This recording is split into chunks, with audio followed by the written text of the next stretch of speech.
నిజంగా ఒక నిమిషం అంట. ఈమె పాట ఏం పాటమ్మా? ఏదో ఒకటి క్రిస్మస్ పాట అంట.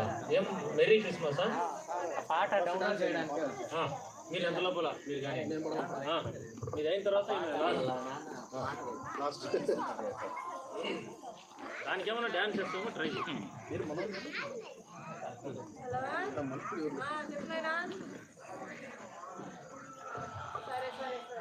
హలో, అందరికీ నమస్కారం. నేను ఈరోజు స్టీవెన్సన్ గారు రచించి పాడినటువంటి నీ మాట నా పాట అనే ఒక పాటను మీ అందరి కోసం పాడుతున్నాను. ఏమైనా తప్పులుంటే దయచేసి మన్నించండి.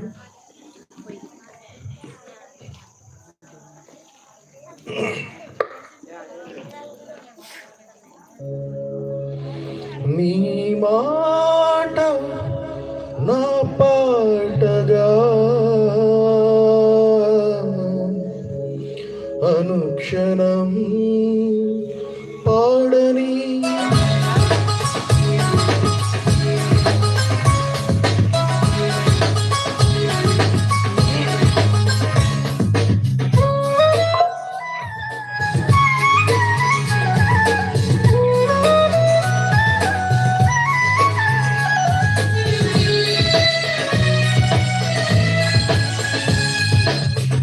మాట నా పాటగా అనుక్షణం పాడని